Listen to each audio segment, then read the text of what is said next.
Right team, how are we doing? So last week we started a new clients intake for the month of August. We are a week into that and already half of spots have been taken. So I've got a lot of work lined up this afternoon, setting up a bunch of new clients. Welcome to the team, chaps, which means I want to be super duper quick at the gym today. I'm going to endeavor to train my entire upper body in 45 minutes max. So I'm going to take you with me. I'm going to break down exactly what ambitious men should be doing in the gym so that they can get the most efficient workouts in to still get incredible effective results using systems that are proven to work based on science, no guesswork, and still use that to actually distill your training into a more efficient approach that actually allows you to work your training around your lifestyle so that you can focus on the things that matter, like your career, your relationship, maybe family if you have one. So let me break down exactly how I'm going to do things, and I will catch you guys at the gym. So the first pillar of the Pinnacle training system is quality over quantity. We don't need a huge amount of workload. We don't need hours in the gym. We don't need loads of sets, as long as we're doing the right things. So that leads to pillar number 2, which is exercise selection. Which exercises we do. Some are better than others, and if we do more appropriately selected exercises, we don't need to do loads and loads of work for that muscles. So we're starting off there with a flat machine press. That lying one from Hammer Strength has a fairly even resistance profile, although that means that there's no part in the range of motion that's particularly difficult. It's just nice and smooth. That means it's going to bias the pecs pretty well. If you couple that with a converging path of motion and the stability that the machine affords, that is an incredible exercise.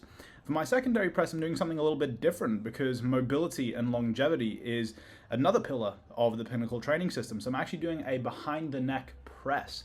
Doing this is something that will take a bit of time to build up that level of mobility, but having that level of control in the frontal plane and especially overhead is incredibly important. Then we're moving on to the T-bar row, my first pulling movement of the day. Just because the earlier we are in a session, the less fatigue that we've built up. That means the more motor units that we recruit, so we get a little bit more bang for buck, as every subsequent set that we do, we get a little less stimulus from. So exercise sequencing is another important pillar of the Pinnacle training system. Then we're moving on to single arm pull downs.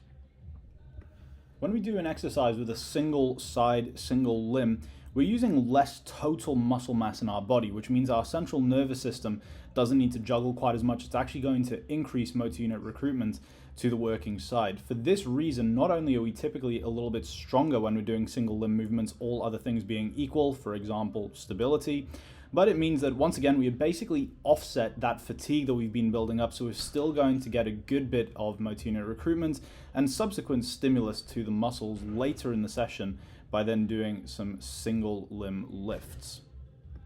Now, this entire workout only took me about 45 minutes because when you use this level of detail in your programming, you just do effectively what's going to work and you skip out all of the fluff that isn't going to get you any additional benefits. So by using the right exercises, I only need a couple of working sets each. In fact, for this pull down, I only did the one working set. Again, as we move through the workout, it's less about the priorities. And then we simply finish up with some isolations for some of those weak point body parts. So I don't have quite as much shoulder volume in my training at the moment. I do prefer to allocate a bit more of that across the week to my arms, my biceps and triceps. That way, when you consider the long-term phase planning, that is another pillar of the Pinnacle training system. I know that there will come a time where I want to shuffle a little bit more focus to maybe the mobility in my training, or doing martial arts, something I want to next year, or change which body part I want to really focus on growing as much as possible, focusing on weak points in my strength. If my lockout strength is weak, then that could potentially be a sign of something downstream that later may come along to bite me if I don't keep everything going like a well-oiled machine. So the long-term game plan and the different chapters that you take with your training are also a real key one. Also use some carefully selected intensifiers. This was a rest pause set for my triceps.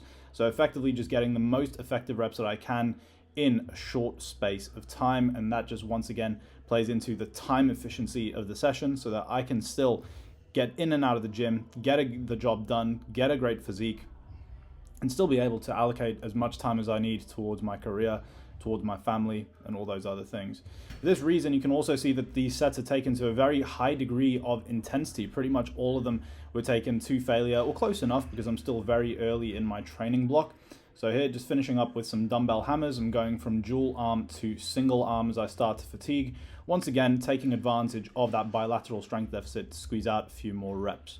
If you enjoyed this little insights into my programming, I hope that this can give you a little bit of an idea to try out for yourself. Please feel free to DM me the word Instagram training, and I'll send you over a free workout plan for you to try and integrate some of these into your training.